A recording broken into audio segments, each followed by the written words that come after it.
Rain hammered the empty street as headlights sliced through the mist. A child stood frozen in the road. Mud-streaked, trembling, seconds from being crushed.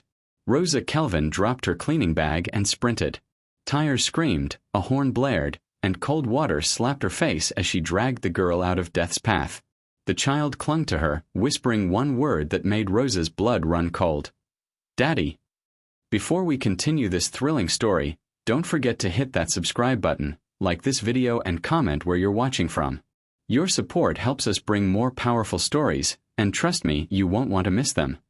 Now, let's get into the story.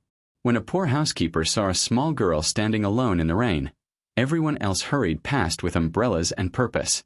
She didn't. Though her shift had ended hours ago and her feet ached in worn shoes, she dropped her cleaning supplies and ran into the dangerous street. That split-second choice, one woman refusing to look away when others did, would unravel secrets worth billions and prove that courage doesn't require wealth, only heart. The morning rain fell like judgment across the city, turning every street into a river of regret. Rosa Kelvin pressed her face against the hotel's revolving glass door, watching the storm swallow the dawn whole. Behind her, the marble lobby gleamed under crystal chandeliers, a world of luxury she'd spent 12 hours cleaning but would never belong to. Her uniform clung to her tired frame, the brown polyester dress that marked her as invisible to the guests who swept past in silk and cashmere. The weight of her cleaning cart pulled at her shoulder, wheels squeaking a rhythm of exhaustion as she stepped into the deluge. Water hit her immediately, soaking through the thin jacket she'd worn for 3 winters running. No umbrella, those cost money she didn't have. No car waiting, the bus pass in her wallet had expired last week, another bill she couldn't quite reach. Just her feet, swollen in shoes held together with determination and prayer, carrying her home through neighborhoods that grew rougher with each block. Rosa pulled her hood up and began the long walk, dodging puddles that had formed in broken concrete. Around her, the city rushed past with purpose. Office workers clicking toward heated cars, businessmen checking phones under designer umbrellas, students laughing as they splashed through crosswalks.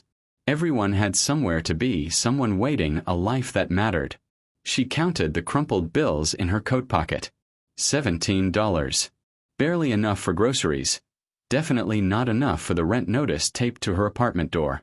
The hotel manager had promised overtime pay next week, but promises didn't turn on disconnected electricity or fill empty stomachs. The rain drummed harder. Rosa thought about the phone call from her mother last night, the same disappointed voice asking when she'd find real work instead of cleaning up after strangers. When she'd make something of herself instead of scrubbing toilets for people who wouldn't remember her name.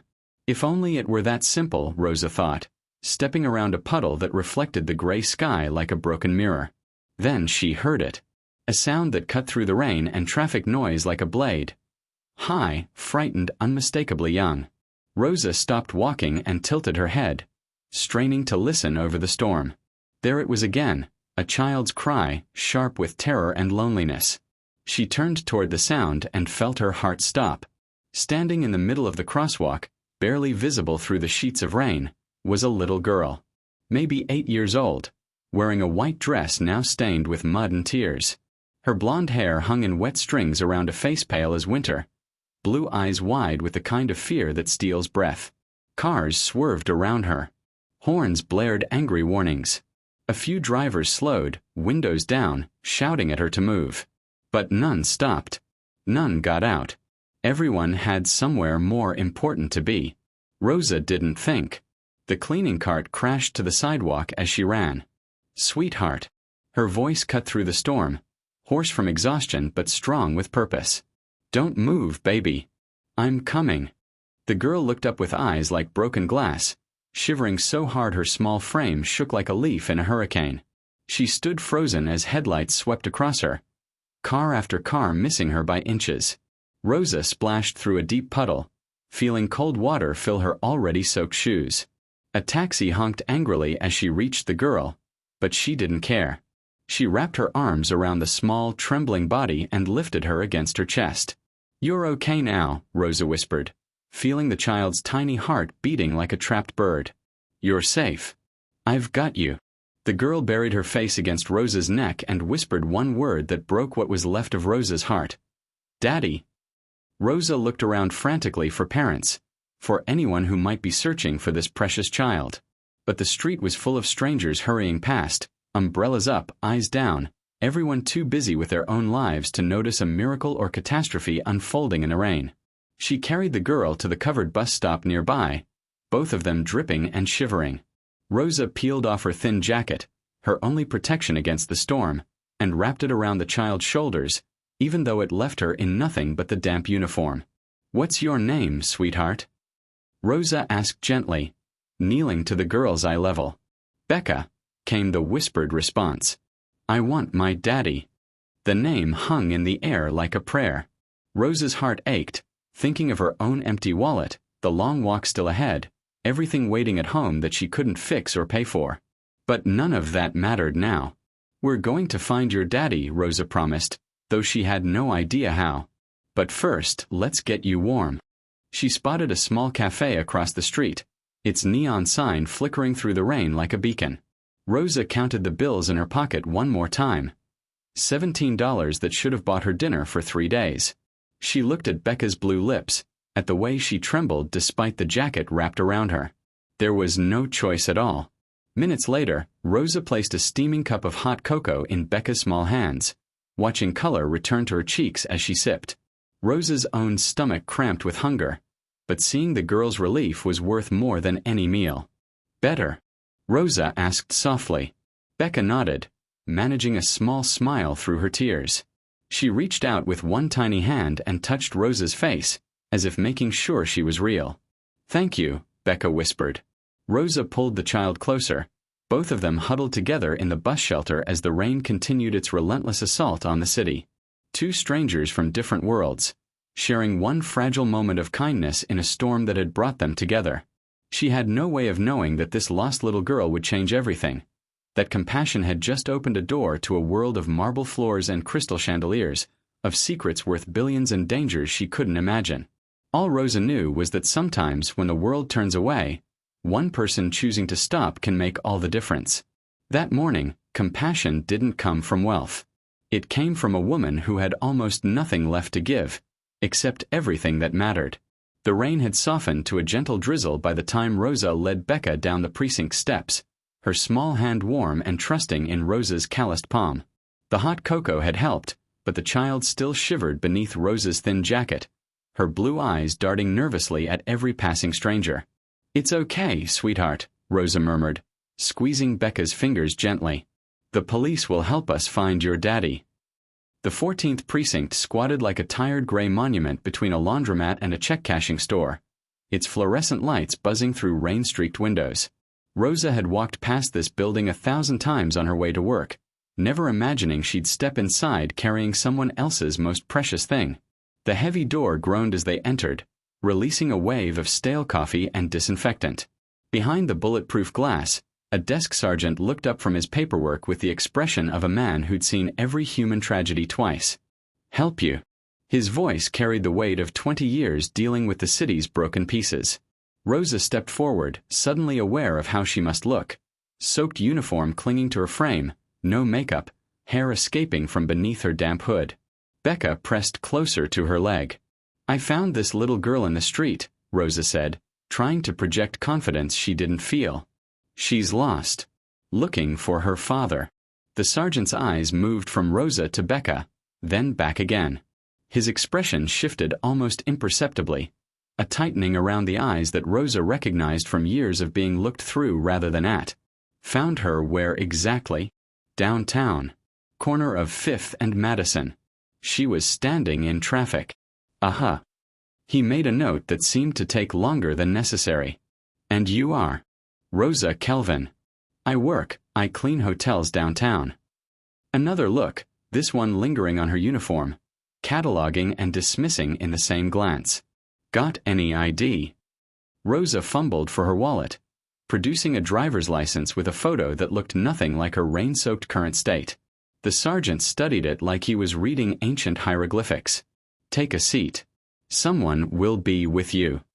The waiting area consisted of plastic chairs that had seen better decades and a vending machine that hummed ominously in the corner. Rosa settled into a chair that squeaked under her weight, pulling Becca onto her lap. The child curled against her chest like a kitten seeking warmth. Minutes crawled by. Rosa watched officers move through the space with purposeful indifference, their radios crackling with the city's endless emergencies. A few glanced their way, quick looks that seemed to question what a woman like her was doing with a child like Becca. "Ma'am." A young officer approached, his badge reading Martinez. He looked barely old enough to shave, let alone carry a gun. "I need to ask you some questions about how you found the child." Rosa repeated her story, feeling each word weighed and measured. Officer Martinez took notes, occasionally glancing at Becca, who had fallen into an exhausted doze against Rosa's shoulder. "And you don't know her last name?" "She only told me Becca. She keeps asking for her daddy." Martinez nodded, making another note. "We'll need to run some checks. Make sure," he paused, choosing his words carefully. "Make sure everything's on the level." The implication hung in the air like smoke. Rosa felt heat rise in her cheeks. "Officer, I found her in the middle of the street. I brought her here because I thought it was the right thing to do." "Of course. Just protocol." More waiting. Rosa's stomach cramped with hunger. The hot cocoa had been her only sustenance since yesterday's dinner of crackers and peanut butter. Becca stirred occasionally, murmuring "Daddy" in her sleep. The TV mounted in the corner droned with morning news, traffic reports, weather updates, the kind of mundane information that filled the spaces between tragedies. Rosa barely noticed it until the anchor's voice shifted to that urgent tone reserved for breaking stories.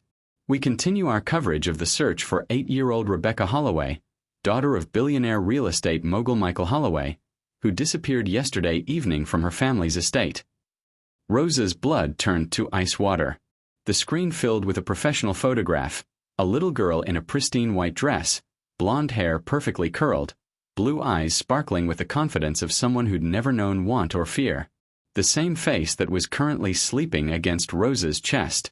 "Authorities are offering a $2 million reward for information leading to her safe return." The precinct fell silent as if someone had sucked all the air from the room. Every conversation stopped. Every officer turned toward the television, then toward Rosa and the child in her arms. Becca, Rebecca Holloway, stirred at the sudden quiet, blinking up at Rosa with sleepy confusion. The desk sergeant was already on his phone, speaking in urgent whispers. Officer Martinez stood frozen, his notepad dangling from nerveless fingers. "Holy shit," someone whispered. The next hour passed in a blur of questions, phone calls, and careful repositioning. Rosa found herself moved to a private room with better chairs and suddenly available coffee. Officers who had barely glanced at her before now hung on her every word. Becca, now fully awake, seemed overwhelmed by the sudden attention. She clung to Rosa's side, refusing to be examined by the police doctor, answering questions only when Rosa encouraged her. "She won't talk to anyone but you," Officer Martinez observed, scratching his head. "Kid's been missing for 18 hours, and she acts like you're her security blanket." Rosa looked down at Becca, who was tracing patterns on Rosa's palm with one small finger. "She's scared. She needs someone to feel safe with." Through the window, Rosa watched black cars begin to arrive. First one, then three, then what looked like a small convoy.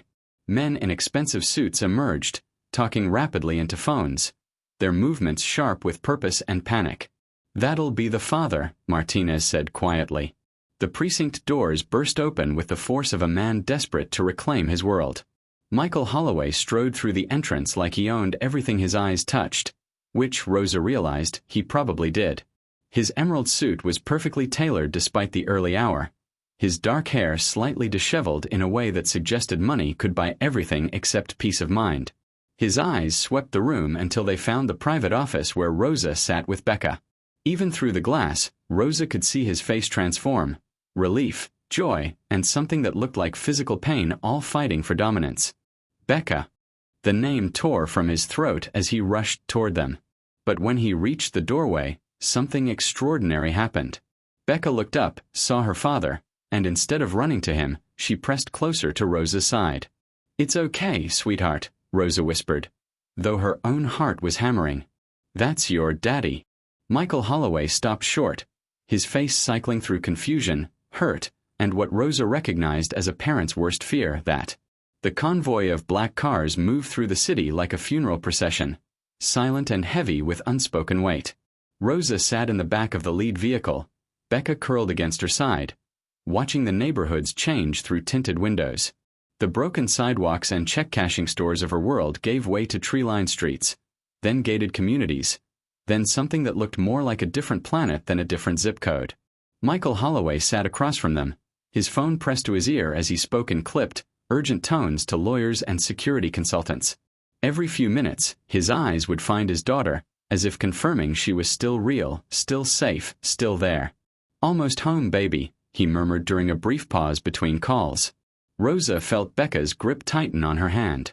The child had barely spoken since leaving the precinct, seeming to shrink into herself as the cars climbed higher into the hills above the city. When the gates appeared, towering iron barriers that could have defended a medieval castle, Rosa understood why. This wasn't just wealth. This was power so absolute it required fortification. The Holloway estate sprawled across the hilltop like a marble dream made manifest. Rosa had cleaned luxury hotels, but this was something else entirely. The main house rose 3 stories of classical columns and soaring windows, flanked by wings that seemed to stretch toward the horizon. Manicured gardens rolled down the slope in mathematical perfection, every hedge trimmed, every flower positioned like pieces on a chessboard. "Jesus," Rosa whispered, then immediately felt her cheeks burn. "Sorry, Don't apologize," Michael said quietly. "It is a bit much, isn't it?" The car glided to a stop before steps that looked like they belonged in a museum. Rosa watched staff emerge from the house. Men in pressed uniforms, women in crisp black dresses, all moving with the choreographed precision of people who understood their place in the hierarchy. Becca's hand found Rosa's as they climbed the marble steps. "This is Rosa," she announced to a tall woman who appeared to be the head housekeeper. "She's the lady who saved me." The woman, Mrs. Chen, according to Michael's introduction, offered a polite smile that didn't quite reach her eyes. "Welcome to Holloway House, Miss Kelvin. Rosa Kelvin." Rosa extended her hand, noting how Mrs. Chen's gaze took in her still damp uniform, her worn shoes, the calluses that marked her as someone who worked with her hands. "Mrs. Chen runs the household," Michael explained. "She'll help you get settled." The entrance hall stretched before them like a cathedral of wealth. Marble floors reflected crystal chandeliers that threw rainbow fragments across walls lined with oil paintings worth more than Rosa would earn in a lifetime. Her footsteps echoed despite her attempts to walk quietly, announcing her presence to the staff who appeared and disappeared like well-dressed ghosts. "The blue guest suite should work," Michael was saying to Mrs. Chen. "Something comfortable but close to Becca's room." Rosa felt a flutter of panic. "Mr. Holloway, I appreciate the offer, but I should probably—" "Please." His voice carried the weight of someone unaccustomed to being refused, but his eyes held something softer. "The police want to interview you again tomorrow. And honestly—" He looked at Becca, who was still attached to Rosa's side like a small shadow. "I think she needs you right now." How could Rosa say no to that? How could she explain that she didn't belong in a place where the doorknobs probably cost more than her monthly rent? "Just for a day or two," she heard herself saying. "Until things settle down." Mrs. Chen led them up a staircase that belonged in a palace, past more paintings and sculptures than Rosa had ever seen outside museum. Staff members paused in their duties to watch the procession, a billionaire, his rescued daughter, and the woman who looked nothing like she belonged in their polished world.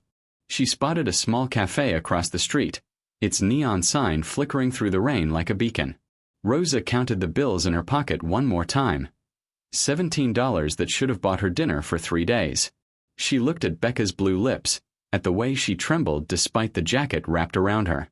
There was no choice at all.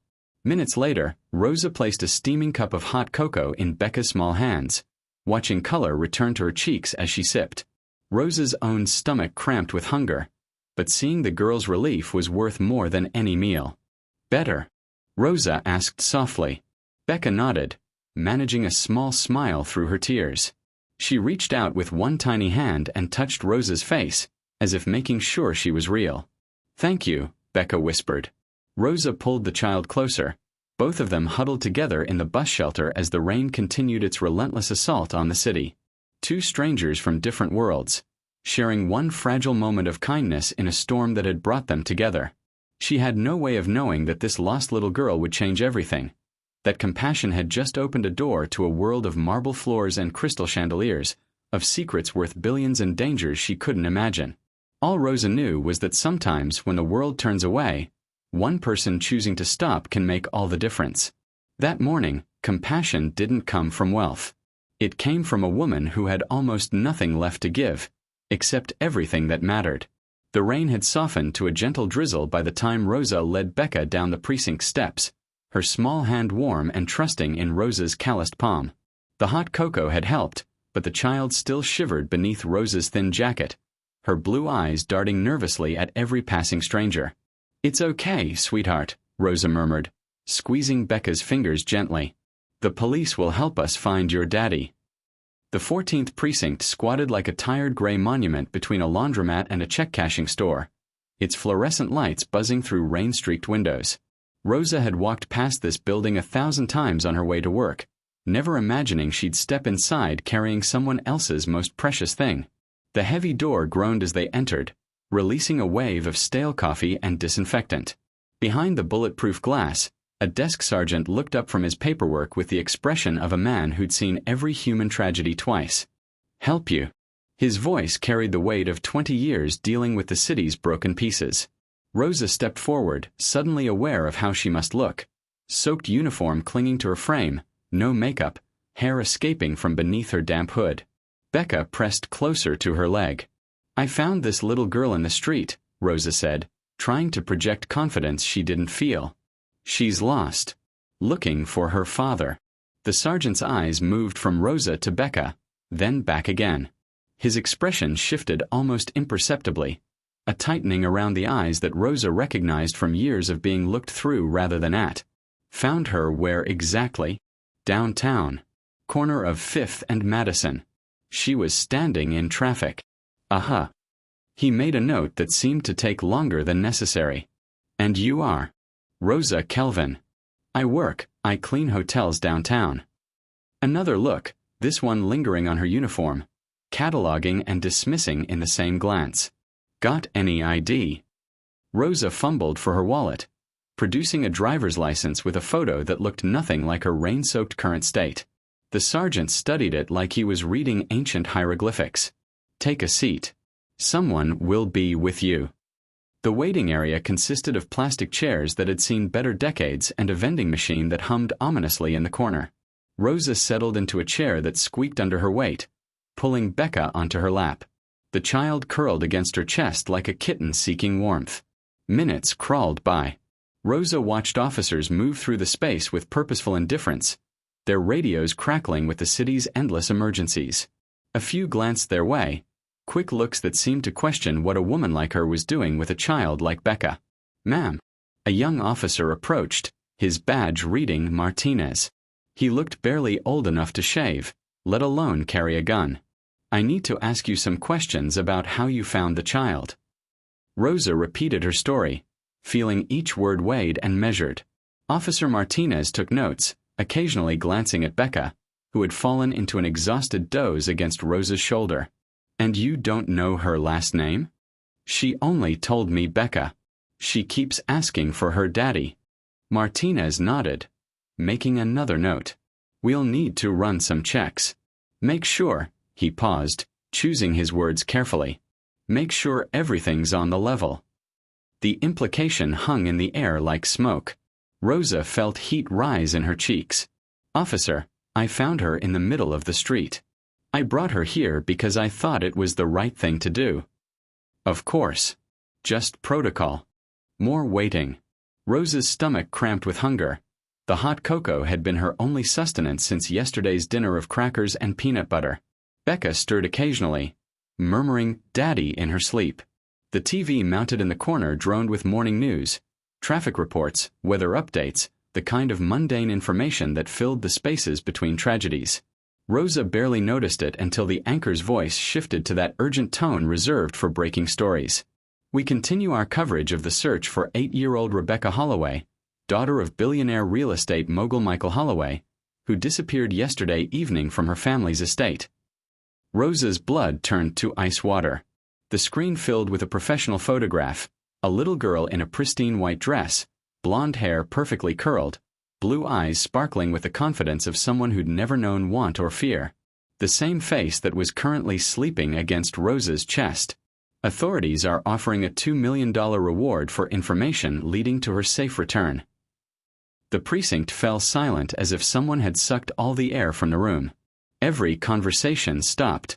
Every officer turned toward the television, then toward Rosa and the child in her arms. "You don't have to do that," Michael said one evening, finding her on her knees scrubbing marble that already gleamed. He looked exhausted. His usually perfect appearance rumpled from another day of crisis management. "I know," Rosa replied, not looking up. "But I need to be useful." Something in her voice made him pause. "Rosa, you saved my daughter's life. You don't need to earn your place here." But Rosa knew better. In a world like this, everyone had to earn their place every single day. It was on the 4th day that Victoria Langford made her entrance. Rosa was in the main sitting room, teaching Becca to braid friendship bracelets from colorful string, when the click of heels on marble announced an arrival. She looked up to see a woman who belonged in magazines. Blonde hair swept into a perfect chignon, wearing a cream-colored dress that probably cost more than Rosa's annual salary. "Darling," Victoria purred, sweeping into the room like she owned not just the space but the air itself. Her smile was camera-ready, all white teeth and practiced warmth, but her eyes were winter-cold as they fixed on Rosa. "Victoria." Becca jumped up, but her enthusiasm seemed forced, polite rather than genuine. "This is Rosa. She's the one who saved me." "How wonderful." Victoria's gaze swept over Rosa with the precision of an appraiser evaluating damaged goods. "And how are you finding your stay with us, miss?" "Kelvin." Rosa Kelvin. Rosa stood, suddenly aware of her simple clothes, her bare face, her hands that bore the calluses of honest work. "Everyone's been very kind." "Of course they have. Michael has such a generous heart." The words dripped with honey, but Rosa caught the underlying message. "This is temporary. Don't get comfortable." Victoria settled onto the silk sofa with fluid grace, accepting the tea that appeared as if by magic when people like her desired refreshment. "Becca, darling, why don't you run along and find your father? I'm sure Miss Kelvin and I have much to discuss." It wasn't a suggestion. After Becca reluctantly departed, Victoria's mask slipped just enough to reveal the steel beneath. "I understand you've been quite helpful during this difficult time." "I'm just glad Becca's safe." "Yes, well, children are so resilient, aren't they? I'm sure she'll be back to normal soon, and then—" Victoria let the sentence hang like a blade over Rosa's head. "Well, I imagine you're eager to return to your own life." The dismissal was subtle but unmistakable.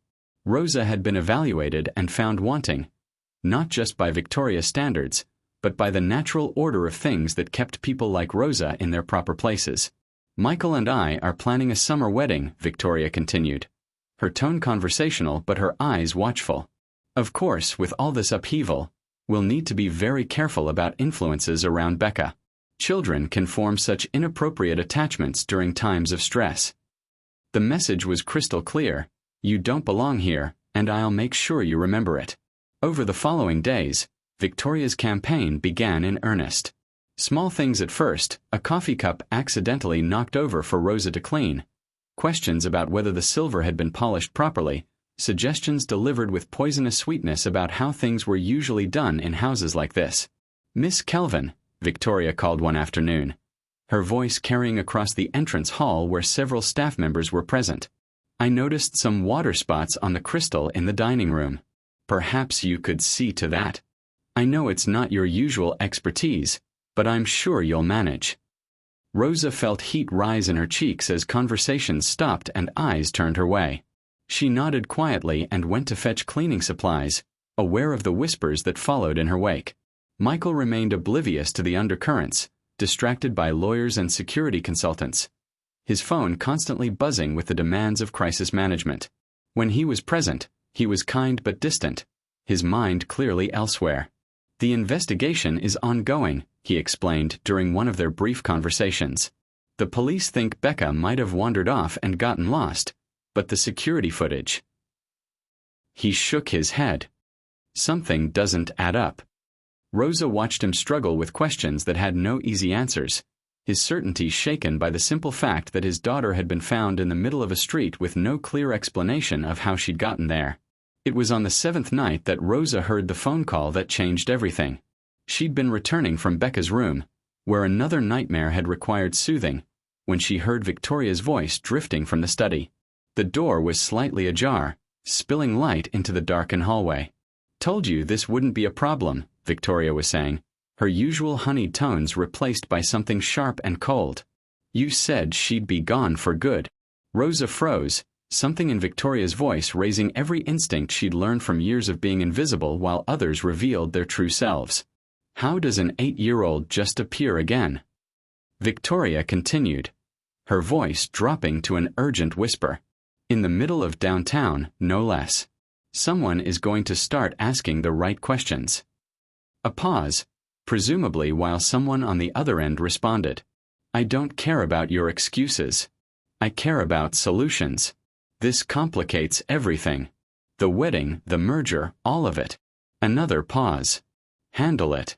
And next time, make sure it's permanent." Rosa's blood turned to ice water. She pressed herself against the wall, heart hammering as Victoria's footsteps approached the door. The conversation had ended, but the implications hung in the air like poison. Gone for good. Make sure it's permanent. Rosa didn't understand everything she'd heard, but her instincts, honed by years of recognizing danger in all its forms, were screaming warnings. Whatever had happened to Becca, whatever had led to her standing alone in that street, it hadn't been an accident. And Victoria Langford knew more about it than she was letting on. As Rosa slipped through the shadows back to her room, one thought pounded through her mind with the rhythm of her racing heart. Becca wasn't safe. Not yet. Maybe not ever, as long as Victoria was in this house. Maybe not ever, as long as Victoria was in this house. The rain returned that night like an unwelcome memory, drumming against the mansion's windows with the same relentless rhythm that had brought Rosa and Becca together. Rosa lay in the guest room's silk sheets, staring at shadows that danced across the ceiling, Victoria's overheard words echoing in her mind like a poisonous lullaby. Gone for good. Make sure it's permanent. Sleep had become elusive since that night in the hallway. Every creak of the old house made her pulse quicken. Every footstep in the corridor made her wonder if someone knew what she'd heard. Rosa had spent years being invisible, but now invisibility felt less like protection and more like vulnerability. The screams shattered the 3 a.m. silence like breaking glass. Rosa was out of bed before she was fully awake, bare feet hitting cold marble as she raced toward Becca's room. She found the child sitting upright in her canopy bed, small body rigid with terror, eyes wide but seeing something that existed only in the nightmare world. "No, no, please." Becca sobbed, her voice hoarse from screaming. "I'll be quiet. I promise I'll be quiet. Sweetheart, you're safe." Rosa climbed onto the bed, gathering Becca's trembling form against her chest. "It's just a dream. You're here with me." But Becca fought against the comfort, lost in whatever horror her sleeping mind had conjured. The dark car. The woman said be quiet or Daddy won't find me. Rosa's blood chilled. "What woman, baby? Tell me about the woman." Becca's sobs gradually subsided as Rosa rocked her gently, but her words came in fragments between hiccups. "Pretty woman. Smelled like flowers. She said I had to go for a ride. That Daddy wanted me to go." What did the woman look like? Yellow hair. Like sunshine. But her voice was mean. Becca pressed her face against Rosa's shoulder. "She lied. Daddy didn't send her. Daddy was scared when you brought me home." Rosa felt pieces of a terrible puzzle beginning to align in her mind. Yellow hair. The scent of expensive perfume. A voice that could shift from honey to venom in a heartbeat. "Did you know this woman, sweetheart?" Becca nodded against Rosa's chest. "She comes to dinner sometimes. She makes Daddy smile, but she doesn't like it when I'm there." Victoria. Rosa's suspicions crystallized into cold certainty, but she kept her voice gentle for Becca's sake. You don't have to think about it anymore tonight. You're safe now. She stayed with Becca until dawn, humming lullabies and stroking the child's hair until exhausted sleep finally claimed her. But Rosa's mind raced through the implications of what she'd heard. If Becca's nightmares were memories, and they certainly sounded like memories, then Victoria hadn't just known about the kidnapping. She'd orchestrated it. The morning brought unwelcome visitors in the form of Detectives Morrison and Hughes, their serious faces and rumpled suits a stark contrast to the mansion's pristine elegance. Rosa watched from the kitchen as Michael led them into his study, their voices low and urgent. Mrs. Chen appeared at Rosa's elbow, wringing her hands. Police always make me nervous, she confided. Even when you've done nothing wrong. What do you think they want? More questions, probably. About how Miss Becca went missing. Mrs. Chen lowered her voice. Between you and me, there's things about that night that don't add up. Security cameras went dark just before she disappeared. Like someone knew exactly where they were. Rosa felt her pulse quicken. Someone inside the house? That's what worries me. Mrs. Chen glanced around nervously. This family's been good to me for 15 years. I hate to think. The conversation was interrupted by raised voices from the study. Through the partially open door, Rosa could hear Detective Morrison's gravelly tone cutting through Michael's protests. Driver who claimed to find her toy by the Potomac has disappeared. Marcus Webb, 34, record for petty theft and fraud. His apartment's been cleared out, rent paid through next month in cash. What does that mean? Michael's voice carried a note of desperation. It means someone paid him to create a false trail, Detective Hughes replied. Someone wanted us looking at the river while the real crime scene was somewhere else entirely. Rosa felt sick. The toy by the river, that was supposed to make them think Becca had drowned. If Rosa hadn't found her wandering in the street. We need to expand our investigation, Morrison continued. Look at people with access to the house, to Becca's routine. Someone knew when she'd be vulnerable. The detectives left an hour later, their questions unanswered but their suspicions clearly aroused. Michael emerged from the study looking like he'd aged years in a single morning. His usual composure cracked at the edges. Rosa found him standing in the entrance hall, staring at family portraits as if they might hold answers to questions he didn't know how to ask. They think someone I know did this, he said without turning around. Someone I trust. I'm sorry. The words felt inadequate, but Rosa didn't know what else to offer. 15 years I've been with Victoria. She was there when my first wife died, helped me through the grief, helped raise Becca. His voice broke slightly. I don't know how to doubt someone who's been my anchor. Rosa wanted to tell him, wanted to grab him by the shoulders and explain what she'd heard, what Becca had remembered. But who would believe the word of a housekeeper against a woman who moved in his world, shared his bed, planned to share his name? Instead, she watched him walk away, shoulders bowed under the weight of a trust that was killing his daughter. The afternoon found Rosa helping Becca with a puzzle in the sunroom, both of them grateful for the mindless activity. Through the tall windows, she could see Victoria in the rose garden, pacing with a phone pressed to her ear. I need some air, Rosa told Becca. Stay here and work on the puzzle, okay? The garden was Victoria's domain, perfectly manicured and photographed for magazine spreads. Rosa moved carefully along the hedge line, using the landscaping as cover while she tried to get close enough to hear Victoria's conversation. Told you this was supposed to be clean, Victoria was saying, her cultured voice tight with fury. A tragic accident. A grieving father turning to his devoted fiancée for comfort. Rosa crept closer, hidden behind a towering hedge of boxwood. Instead, I have police asking questions, some nobody housekeeper getting too close to Becca, and a driver who's gone completely off script. Victoria's voice dropped to a venomous whisper. You promised me this would be handled. He'll never marry me with that child in the picture. Rosa's hands shook as the full scope of Victoria's plan became clear. Not just kidnapping. Murder. Making Becca's death look like an accident so Victoria could comfort Michael through his grief and secure her position as his wife. I don't care what it costs, Victoria continued. Fix this. The merger with Rothschild Industries depends on this marriage, and I will not let some 8-year-old brat destroy everything I've worked for. Rosa backed away slowly, her heart hammering so loud she was sure Victoria would hear it. Money. It always came down to money. Becca's life was an obstacle to a business deal worth millions, maybe billions. She made it back to the sunroom without being seen, but her hands trembled as she helped Becca with the puzzle pieces. Rosa, you look sick, Becca observed with the blunt honesty of childhood.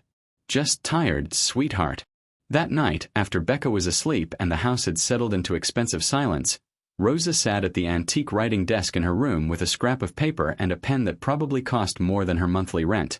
Victoria Langford arranged Bee's kidnapping. Heard her on phone. He'll never marry me with that child in the picture. Driver Marcus Webb paid to create false trail at River. V wants Bee dead for business merger. Overheard 4/15 in garden. Rosa stared at the words that could save Becca's life, or end her own. In a house full of secrets and people with everything to lose, knowledge was the most dangerous currency of all. She folded the paper carefully and slipped it under her mattress, between the box spring and frame where housekeeping wouldn't find it during their daily routines. If something happened to her, if Victoria discovered what she knew, maybe someone would find the evidence and piece together the truth. Rosa lay awake listening to the rain and wondering how long she could keep Becca safe in a house where the greatest danger wore designer dresses and smiled with perfect white teeth. In the darkness, she made a promise to the child sleeping down the hall. Whatever Victoria was planning, whatever it cost, Rosa wouldn't let her succeed. Even if it meant standing between a billionaire's fiancé and everything she thought she deserved. The morning after Rosa hid her written testimony beneath the mattress, she woke to find the mansion buzzing with a different kind of tension. Staff members moved through the halls with quick, nervous steps, their usual quiet efficiency replaced by hushed conversations that stopped whenever she appeared.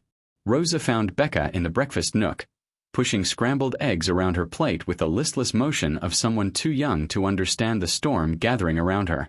"Good morning, sweetheart," Rosa said, pressing a kiss to the top of Becca's head. "Not hungry." "Maria looked scared when she brought my juice," Becca observed with the sharp perception of childhood. "And Mrs. Chen keeps looking at her phone like it might bite her." Before Rosa could respond, the breakfast room doors swung open with unusual force.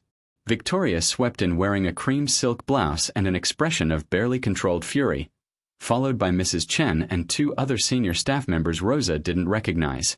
"There you are," Victoria said, her voice carrying that particular pitch that Rosa had learned meant trouble. "We need to speak with you immediately." Rosa felt Becca's small hand slip into hers under the table. "About what?"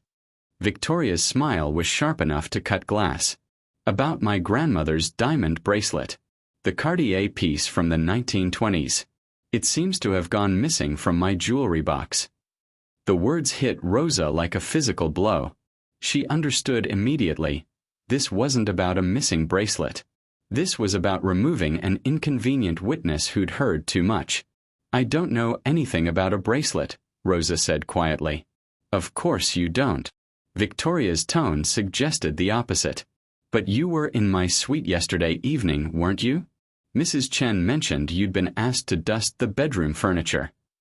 Rosa remembered the task, another of Victoria's small humiliations, asking the guest to perform maid duties in front of the actual staff. She'd cleaned the dresser and nightstands while Victoria watched with cold amusement. "I cleaned the surfaces you asked me to clean. I didn't touch any jewelry. The bracelet was in a blue velvet box on my dresser," Victoria continued, her performance perfectly calibrated for their audience. "Worth approximately $200,000. A family heirloom that's been in the Langford family for generations." Mrs. Chen shifted uncomfortably. "Miss Kelvin, I have to ask. Did you see anything unusual? Any jewelry left out?" Rosa felt the trap closing around her with methodical precision. "I saw a jewelry box. I didn't open it." "Of course you didn't." Victoria's voice dripped false sympathy. "But accidents happen. Perhaps you knocked it over, thought no one would notice if one small piece went missing."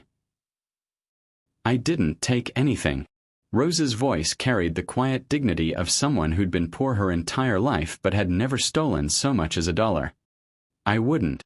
The breakfast room doors opened again, and Michael strode in wearing yesterday's shirt and the haggard expression of someone who'd spent the night reviewing security footage and financial records. His eyes moved quickly between Victoria's theatrical distress and Rosa's obvious shock. "What's going on here?" "Darling."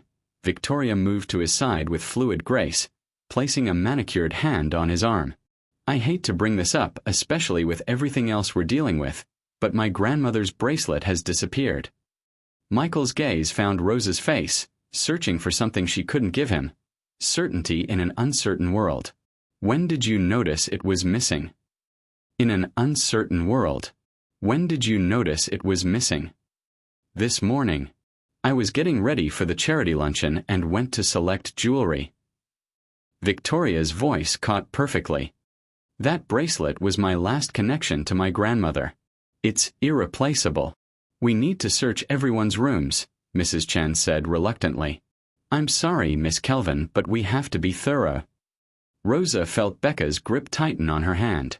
The child was old enough to understand accusations, even if she didn't grasp their full implications. "Search away," Rosa said. "You won't find anything." The search party moved through the mansion like a formal procession. Rosa watched them examine her guest suite with methodical thoroughness. Drawers opened, closets searched, even the bathroom medicine cabinet inspected. They found nothing because there was nothing to find. But Rosa knew this wasn't over. Victoria's plan was too carefully orchestrated to end with an empty search. They were examining the main floor when one of the security guards called out from the cleaning closet near the kitchen. "Mrs. Chen, you need to see this." Rosa's heart sank before she saw the blue velvet box nestled behind a stack of cleaning supplies, positioned exactly where someone might hide stolen goods but poorly enough that they'd eventually be found. The box opened with a soft click, revealing a diamond bracelet that caught the overhead lights like captured stars. Even Rosa, who knew nothing about jewelry, could see that this piece was worth more money than she'd earn in several lifetimes. "Well," Victoria said softly. "How interesting." The silence that followed was deafening. Rosa felt every eye in the room turn toward her, saw doubt bloom on faces that had begun to show her kindness and respect. "I didn't put that there," Rosa said, but her words sounded hollow even to her own ears. Michael stepped forward, his face a mask of controlled emotion. "Rosa. She's not a thief."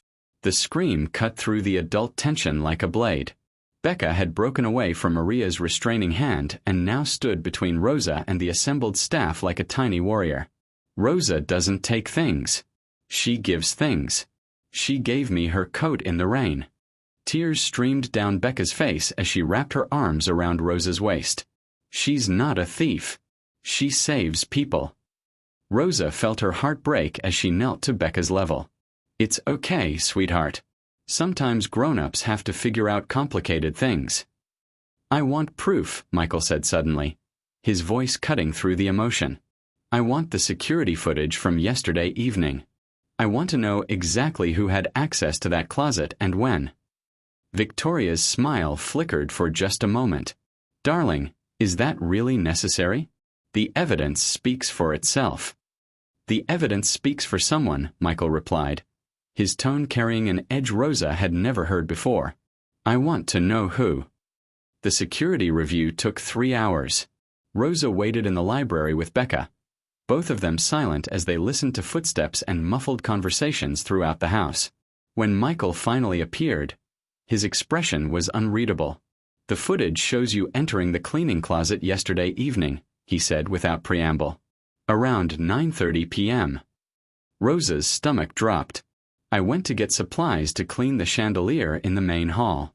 You can check, it's spotless now." The footage also shows Victoria entering the same closet this morning at 6 a.m., before the bracelet was reported missing. Victoria, who had been standing behind Michael, went very still. "Furthermore," Michael continued, "the security system shows the bracelet box being moved from Victoria's dresser to her handbag at 11 p.m. last night, then carried downstairs at 5:45 this morning." The silence stretched like a held breath. "There must be some mistake," Victoria said finally, but her voice had lost its honeyed certainty. Michael turned to face his fiancée, and Rosa saw something die in his eyes. The only mistake was mine. For not looking closer at the woman I thought I knew. Victoria's mask finally slipped completely, revealing the cold calculation beneath. You're going to believe her over me? A nobody housekeeper over your fiancé. I'm going to believe the evidence. Rosa, I owe you an apology. But Rosa barely heard him. She was watching Victoria's face, seeing the moment when desperation replaced arrogance. A woman this far into a deadly game wouldn't simply accept defeat. That night, after the staff had dispersed and an uneasy peace had settled over the mansion, Rosa made her decision. She moved quietly through her room, gathering her few possessions and folding them into the small bag she'd arrived with. Better to leave on her own terms before Victoria found another way to destroy her. Becca was safe for now. The failed frame-up had put Victoria under suspicion, buying them time. But Rosa's presence was making things worse, not better. She was folding her extra uniform when she heard the soft knock on her door. Rosa. Becca's voice was muffled by tears. Can I come in? Rosa opened the door to find the child standing in her nightgown, bare feet on cold marble, clutching a stuffed elephant that looked older than she was. I heard Victoria yelling at Daddy, Becca whispered. She said you were going to leave. Rosa knelt to Becca's height, taking the small hands in her own. Sometimes grown-ups have to make hard decisions to keep the people they love safe. But I need you. The words came out as a broken whisper. Please don't leave me again. First Mommy went away, then I got lost, and now... Fresh tears spilled down her cheeks. Everyone always goes away. Rosa felt her resolve crumble like sand. She pulled Becca close, breathing in the scent of strawberry shampoo and childhood innocence. I won't leave you, she heard herself promise. Not unless I absolutely have to. It was a promise she hoped she could keep, even as Victoria's words echoed in her memory. He'll never marry me with that child in the picture. The war for Becca's life was far from over. And Rosa had just chosen her side. Rosa held Becca until the child's breathing deepened into sleep, then carefully transferred her to the bed and tucked the covers around her small form. The elephant clutched in Becca's arms looked as worn and weary as Rosa felt, but there was peace in the child's face that hadn't been there since that first night in the rain. The promise Rosa had made echoed in her mind. I won't leave you unless I absolutely have to. But promises, she'd learned, were fragile things in a world where money could buy any outcome. Rosa slipped from the room and made her way toward the staff quarters, her bare feet silent on marble that reflected the moon through tall windows. Her bag was still packed, still sitting on the chair where she'd left it when Becca's tears had changed everything. She needed to unpack it, needed to recommit to staying, but first she wanted to check on something that had been bothering her. The staff quarters occupied the mansion's east wing, a maze of smaller rooms and narrow hallways that housed the small army required to maintain the Holloway lifestyle. Rosa had rarely ventured here. Her guest status put her in an awkward middle ground between family and employee. But tonight she felt drawn by an instinct she couldn't name. The hallways were dimmer here, lit by practical fixtures rather than crystal chandeliers. Rosa moved carefully, not wanting to wake anyone, when she heard the familiar sound of Victoria's voice drifting from one of the rooms ahead. Rosa froze, pressing herself against the wall. Victoria shouldn't be in the staff quarters at this hour. She shouldn't be here at all. Told you the driver failed once, Victoria was saying, her voice carrying clearly through a partially open door. I don't care about your excuses. Make it look like an accident next time. Rosa's heart began to pound.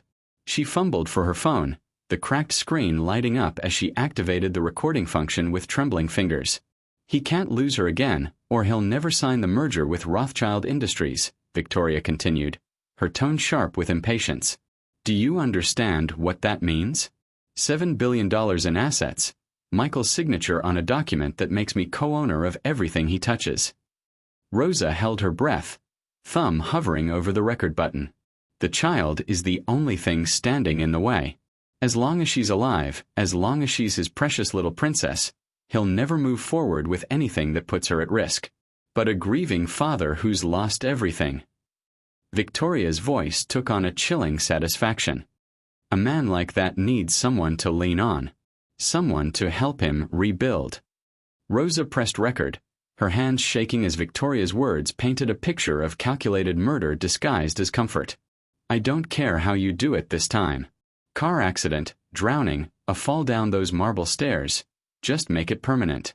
And get rid of that housekeeper too if you have to. She's seen too much, asks too many questions. The casual mention of her own death hit Rosa like a physical blow. Victoria wasn't just planning to kill Becca, she was planning to eliminate anyone who might stand in her way. The merger announcement is scheduled for next month, Victoria continued. I need this handled before then. Michael needs to be emotionally dependent on me when he signs those papers, not playing father to a child who should have been dead weeks ago.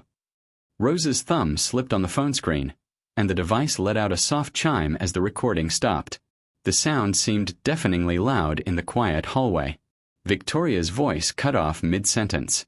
Rosa held her breath, pressing herself flatter against the wall, but she could hear movement from the room, footsteps approaching the door. Did you hear something? Victoria's voice was sharp with suspicion. Rosa looked around frantically. The hallway stretched in both directions with no immediate hiding places, just doors that might be locked and corners too far away. She started moving as quietly as possible toward the main part of the house, but the old floorboards betrayed her with a soft creak. Someone's out there, Victoria said, and Rosa heard the phone call end abruptly. The door opened fully, spilling light into the hallway. Rosa ran. Behind her, she heard Victoria's sharp intake of breath, then the click of heels on hardwood as the chase began. Rosa's bare feet gave her an advantage on the marble floors of the main house, but Victoria knew these halls as well as she did. Security! Victoria's voice echoed through the mansion. Intruder in the east wing. Rosa's mind raced as fast as her feet. If security found her, they'd take her phone, destroy the recording, eliminate the only evidence of Victoria's plan. She needed somewhere to hide, somewhere to think, somewhere to figure out how to get this information to Michael before Victoria silenced her permanently. The laundry room appeared ahead like salvation, a large space filled with industrial washers and rows of hanging uniforms that could provide cover. Rosa slipped inside and pulled the door almost closed, leaving just enough gap to hear approaching footsteps. Her phone buzzed with a text notification, the screen lighting up in the darkness. Rosa quickly silenced it and checked the recording. 12 seconds. Not long, but long enough to damn Victoria completely. She was trying to figure out how to send the file when she heard multiple sets of footsteps in the hallway outside. Victoria's voice, sharp and commanding, directed the search. Check every room. Someone was listening to my conversation. I want them found. Rosa crouched behind a row of hanging uniforms, clutching her phone like a lifeline.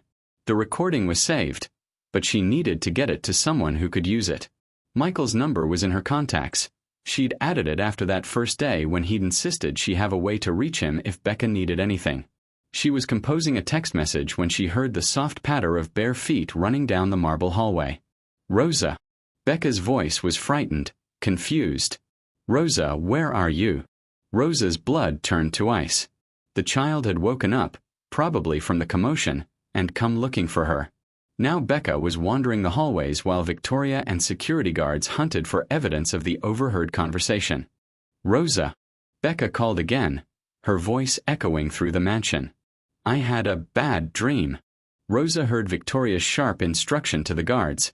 Find that child and bring her to me. Now. The pieces clicked into place with horrifying clarity. Victoria had been caught, cornered by the recording Rosa carried. But instead of retreat, she was moving to the final play. If she couldn't silence Rosa quietly, she'd stage the accident tonight. Becca's presence in the hallways would make it look like she'd gotten up in the night, perhaps fallen down the stairs while looking for Rosa. Rosa had to choose. Stay hidden and keep the evidence safe, or reveal herself to protect Becca. There was no choice at all. She stepped out of the laundry room just as one of the security guards rounded the corner with Becca in tow. The child's face lit up with relief when she saw Rosa. There you are. Becca broke free and ran toward her. I was scared. It's okay, sweetheart, Rosa said, scooping Becca into her arms while her mind calculated distances and exits. Everything's going to be okay. Victoria appeared at the end of the hallway like an avenging angel in designer silk, her perfect facade finally stripped away to reveal the killer beneath.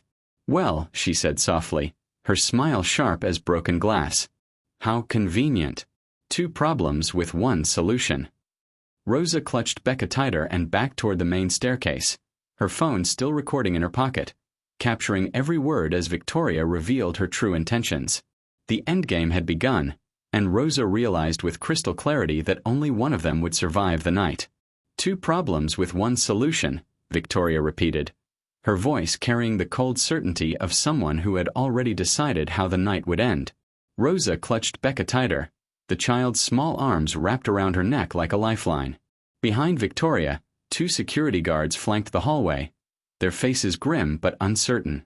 They'd been told they were chasing an intruder, but the scene before them, a woman holding a frightened child, didn't match the threat they'd expected. "Mrs. Langford," one of them said hesitantly, "maybe we should call Mr. Holloway." "Mr. Holloway is sleeping," Victoria cut him off sharply. "And this woman is attempting to kidnap his daughter. I want her stopped. Now." Rosa saw the moment when Victoria's authority overrode the guards' instincts. They moved forward, hands reaching for Becca, and Rosa made the only choice available to her. She ran. The mansion's front doors were massive oak barriers that required both hands to open, but adrenaline gave Rosa strength she didn't know she possessed. She burst through them into the storm that had been building all evening, Becca clinging to her as rain immediately soaked through their thin clothing. "Rosa!" Becca cried, her voice lost in the wind. "Where are we going?" "Somewhere safe," Rosa promised, though she had no idea where that might be. Behind them, she could hear Victoria shouting orders, the mansion erupting into chaos as alarms began to blare. The estate's circular driveway stretched before them like a marble river, but Rosa knew the gates would be locked, the guardhouse alerted. Instead, she turned toward the gardens, hoping the landscaping would provide cover while she figured out how to get the recording to someone who could use it. Her bare feet slipped on wet grass as they ran between towering hedges and sculptured topiaries that looked like monuments to wealth in the darkness. Becca's weight made running difficult, but Rosa couldn't put her down. Couldn't risk the child being separated from her again. Behind them, flashlight beams cut through the rain as security guards spread out across the grounds. Their radio chatter carried on the wind. "Subject is on foot with the child, moving toward the East Gardens, requesting backup at all exits." Rosa's phone buzzed against her chest where she'd tucked it inside her shirt. The recording was still there, still proof of Victoria's murderous intentions, but it wouldn't matter if she couldn't survive long enough to share it. They reached the estate's outer wall, 12 feet of stone that might as well have been Mount Everest. Rosa looked around desperately, her chest burning from exertion, rain streaming down her face. There had to be another way out, some service entrance or... There! A flashlight beam found them, and Rosa heard heavy footsteps approaching through the gardens. She turned back toward the mansion, looking for any alternative, and saw car headlights sweeping across the driveway. More security arriving, or Victoria coming to supervise the hunt personally. But something about the pattern of the lights was wrong. Too erratic, too urgent. The car was moving fast, recklessly, like someone desperate to reach a destination. The vehicle skidded to a stop near the front entrance, and Rosa saw a familiar figure emerge into the rain. Michael Holloway, still in pajamas and a hastily thrown-on coat, his hair wild and his face a mask of panic and confusion. "Becca." His voice carried across the storm like a prayer. "Becca, where are you?" Rosa made a decision that went against every survival instinct she possessed. Instead of hiding, she stepped out from behind the hedge where she'd been crouching, still holding Becca in her arms. "Daddy!" Becca's cry of relief pierced the night. Michael's eyes found them across the distance, and Rosa saw his expression cycle through relief, confusion, and something that looked like recognition. He started toward them, but Victoria's voice cut through the rain. "Don't let her get near him. She's dangerous." More security guards appeared, surrounding Rosa and Becca with a circle of flashlights and weapons. Rosa felt trapped, cornered, but she clutched her phone and called out across the distance between them. "Mr. Holloway, you need to hear what I heard." Victoria was at Michael's side now, her hand on his arm, her voice urgent in his ear. Rosa couldn't hear the words, but she could see Victoria's lips moving, could see Michael's confusion deepening. One of the guards reached for Becca, and the child screamed, "No, don't take me. Rosa saved me. She's not bad." The sound of his daughter's terror seemed to cut through whatever Victoria had been telling him. Michael stepped forward, rain plastering his hair to his head. His eyes locked on Rosa's face. "What did you hear?" he called out. Rosa pulled her phone from inside her shirt, the screen cracked but still functional. Her fingers found the recording, and Victoria's voice began to play, carrying clearly across the storm. "Make it look like an accident next time. He can't lose her again, or he'll never sign the merger." Michael went very still. Even from a distance, Rosa could see the color drain from his face as Victoria's recorded words continued. "The child is the only thing standing in the way. As long as she's alive, as long as she's his precious little princess, he'll never move forward." "Turn that off," Victoria said sharply, but her voice lacked its usual authority. "It's obviously been doctored, manipulated. Just make it permanent. And get rid of that housekeeper too if you have to." Michael turned to look at Victoria with an expression Rosa had never seen before, the face of a man watching his world collapse in real time. "Is this real?" Victoria's mask finally cracked completely. "Michael, you can't seriously believe. A grieving father who's lost everything needs someone to lean on. Someone to help him rebuild." The recording played Victoria's voice with perfect clarity, condemning her with her own words. Around them, the security guards lowered their weapons, uncertainty replacing authority as they realized they might have been chasing the wrong person. In the distance, sirens began to wail. Police cars responding to the mansion's alarm system, or perhaps called by a neighbor who'd heard the commotion. The sound grew louder, closer, until red and blue lights began to flash through the rain. Michael walked toward Rosa and Becca with slow, deliberate steps, his face a mixture of grief and rage. When he reached them, he knelt in the mud, not caring about his expensive pajamas or his reputation, and gathered both Rosa and his daughter into his arms. "I'm sorry," he whispered, his voice breaking. "I'm so sorry I didn't see it sooner." Becca clung to both of them, her small body shaking with relief.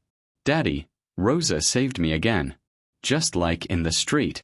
Rosa felt tears mixing with rain on her cheeks as she looked over Michael's shoulder at Victoria, who stood frozen in the mansion's entrance. The police cars were pulling up the driveway now, their sirens cutting through the storm like judgment itself. "It was always about money," Rosa said quietly. "The merger, the inheritance. She needed Becca gone to control everything." Michael's arms tightened around them both. She almost succeeded. But she hadn't. The same rain that had brought Rosa and Becca together the first time had been their salvation again. As police officers emerged from their vehicles and Victoria's carefully constructed world finally collapsed around her, Rosa realized that sometimes the storms we think will destroy us actually wash away the lies we never knew we were living with.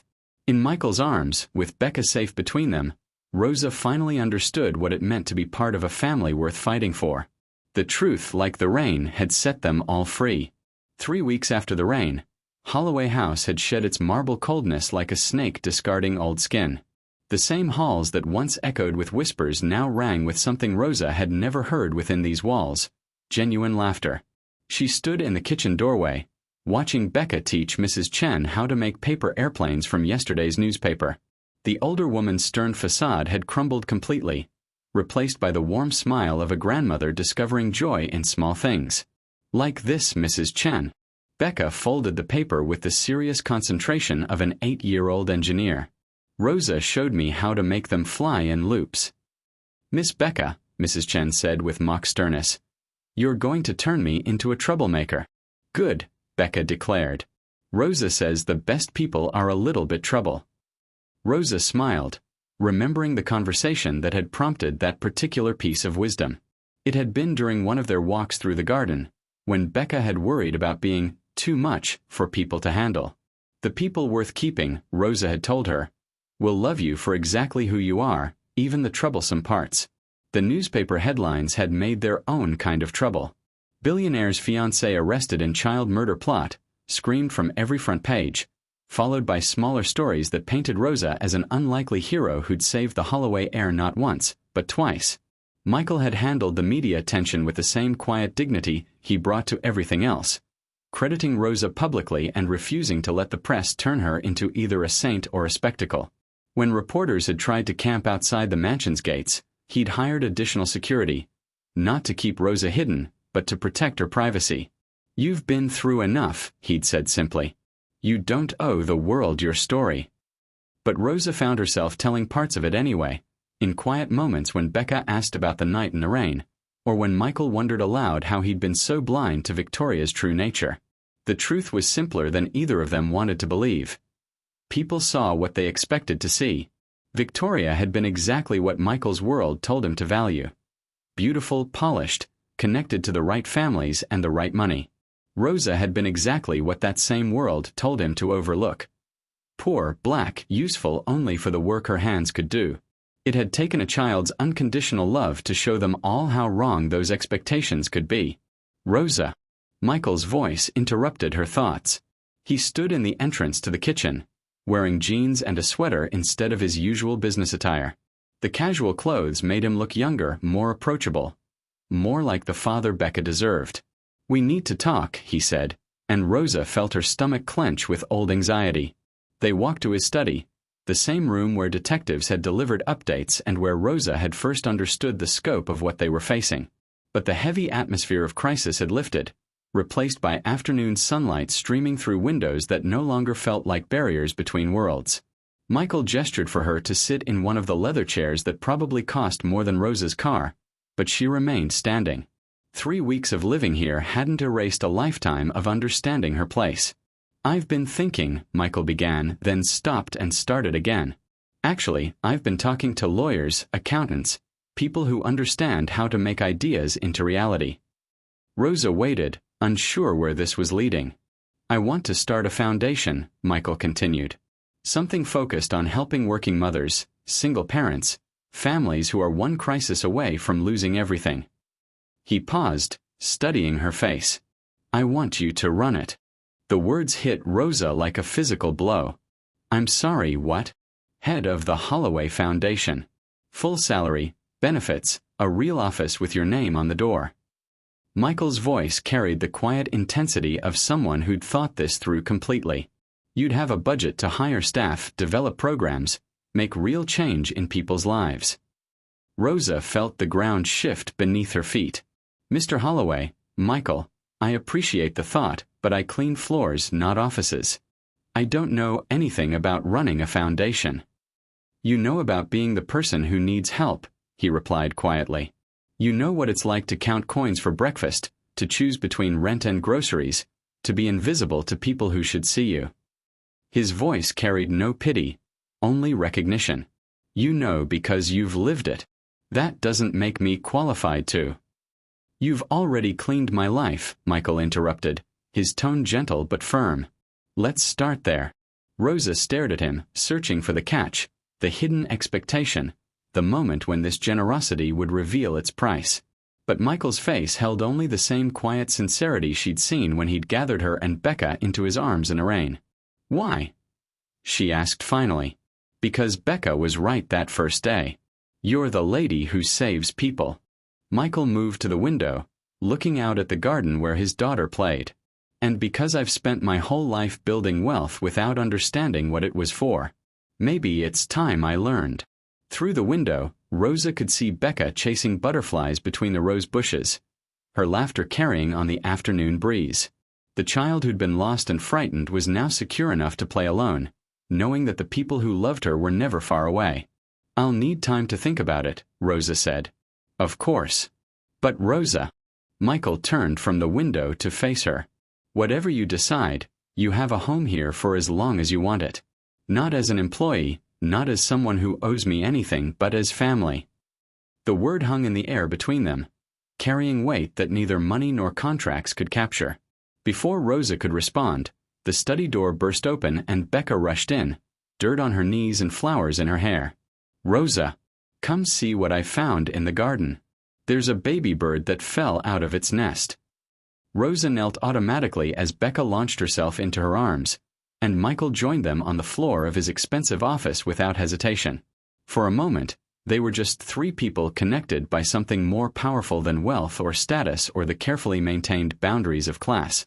"You saved my daughter once with courage," Michael said softly, his hand covering Rosa's where it rested on Becca's back. "Now maybe save me with love." Rosa looked at his face, really looked, and saw not the billionaire who commanded boardrooms and newspaper headlines, but a man who'd almost lost everything that mattered and was trying to figure out how to live with gratitude instead of fear. "We save each other," she said quietly. "That's what families do." Later, as the sun began to set over the city that had brought them together, Rosa stood on the mansion's front steps with Becca and Michael beside her. The same rain-washed streets stretched below them, but they no longer seemed like barriers between different worlds. They were just roads leading to possibilities that Rosa was finally brave enough to imagine. "Look," Becca said, pointing at the sky where the first stars were beginning to appear. "You can make wishes on stars, right?" "What would you wish for?" Rosa asked. Becca considered this with the seriousness of someone who'd learned that wishes sometimes came true in unexpected ways. "I wish we could stay together forever. All three of us." Rosa felt Michael's hand find hers, warm and steady and sure. "I think," she said, "that wish might already be coming true."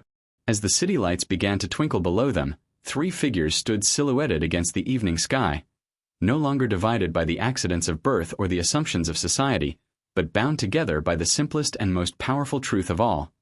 Compassion changes everything, but love makes it permanent. In the distance, thunder rumbled with the promise of new rain, but Rosa no longer feared the storms. She'd learned that sometimes the weather that seems most threatening brings exactly what we need to grow. And she was ready to bloom.